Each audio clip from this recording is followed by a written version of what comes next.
Vou falar um pouco de Jean-Jacques Rousseau. Ele e vou dar um geral nas questões. Boa noite, alunos. Vou falar um pouco de Jean-Jacques Rousseau, filósofo iluminista. Vou dar também uma geral nas questões levantadas aí pelo PET.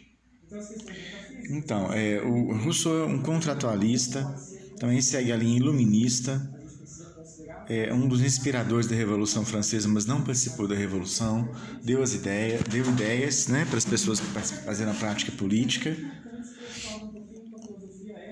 Então, ele que acredita que o pacto social vai criar o que a gente chama de Estado e de soberano, de cidade, de república. Para ele, é a vontade geral que fez com que surgisse esse contrato social. Uma vez feito o contrato, existe igualdade entre os associados. A soberania, ela depende da vontade geral, ela não se divide. Para ele, os representantes, ele questiona a representação, porque os representantes deveriam agir de forma mais ligada à vontade do povo. Ok? Então, assim, regimes democráticos, o que é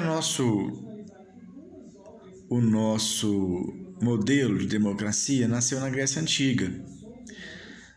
Então, principalmente ligado à classe dos comerciantes. Os aristocratas eram a classe dos fazendeiros, comerciantes que tinham navios, que comerciavam na cidade, eram os mais interessados na democracia, foram os que inventaram a democracia grega. Então, ela tornou-se essa primeira civilização europeia, né? Que foi modelo para as demais. Então, dela nós herdamos esse termo demos, por exemplo, né? Demos, povo, kratos, poder do povo.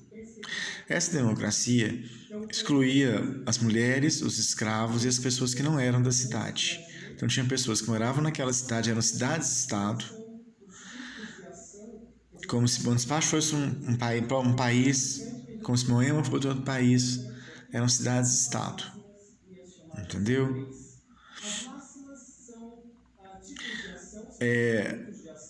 Essa democracia foi questionada até nessa época pelos filósofos. Um episódio famoso foi Sócrates questionando.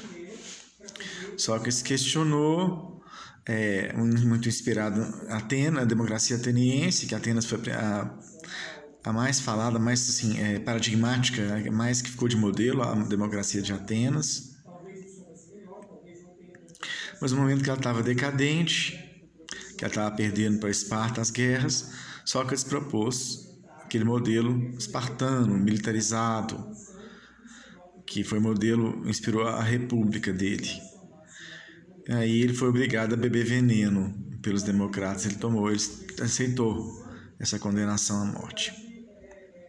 Então, desde o início começa um conflito entre a cidade, a filosofia, a democracia, a filosofia, infelizmente, né? Aí.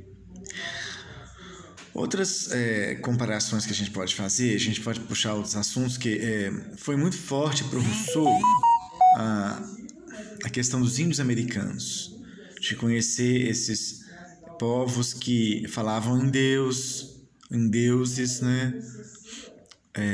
Não tinham um conceito de Deus, por exemplo, alguns nativos brasileiros, que são várias nações, né?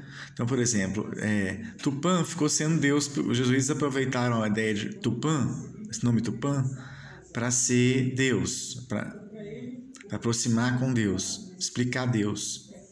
Mas não existia na palavra. Tupã é o trovão, Jaci é a lua. Então, eles viviam na comuna primitiva,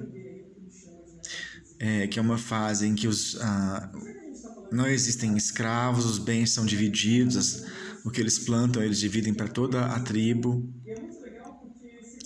E eles falavam os seus deuses, né? Cultuavam os seus deuses, suas entidades, divindades. Tinha o feiticeiro e pajé, tinha o cacique, o líder político. Então, o que é político para eles é essa questão da liderança. E também eles, às vezes, conflitavam com outras nações nativas. Existia conflito, por exemplo, por território, de caça, de pesca e tal. Os atenienses estavam numa fase diferente, que a gente considera, grosso modo, a gente pode considerar que as sociedades têm uma evolução. Da comuna primitiva, a gente vai para o escravismo. A Grécia Antiga estava nessa fase do escravismo. Mas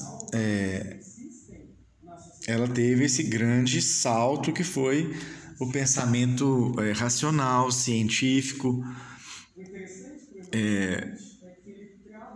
e os governantes abraçarem isso, não é?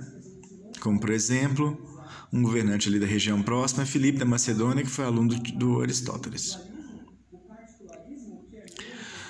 Então, olha, por hoje acho que dou essa ideia assim. Então, vocês podem falar da regimes democráticos, democracia ateniense, Revolução Francesa e a Revolução de 1830, a Revolução de 1848, que foram as revoluções que consolidaram a Revolução Francesa, Revolução Gloriosa na Inglaterra de 1688, que acabou com o poder absoluto do monarca, passou a ser monarquia parlamentar, não é?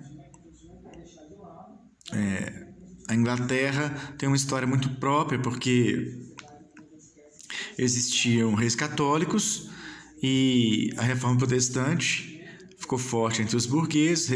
Os reis católicos eram ligados aos fazendeiros, latifundiários. Houve uma guerra civil, os católicos perderam e a igreja que triunfou foi a igreja anglicana. Então teve um soberano que se separou de Roma, solucionando o problema do conflito com Roma. Então os católicos não puderam mais interferir porque a Inglaterra se separou, passou a ser a igreja anglicana reformada. A igreja católica anglicana, não sei exatamente o nome, mas é a igreja anglicana reformada, em que existe o arcebispo de Canterbury, que não é como o Papa. A função dele é mais dar conselhos, não é algo tão hierarquizado como o Papa, mas que o rei inglês, o monarca, também é uma figura importante, cultuada para a igreja anglicana, mas não é um deus. Mas ela dá direito a esse rei como um direito divino, né? Foi Deus que quis. Então, olha, vamos fazendo assim esse sobrevoo, né? Qualquer dúvida vocês me falam. Inscrevam-se no canal, viu? E vamos colocar nos comentários aqui que eu vou respondendo. Boa noite.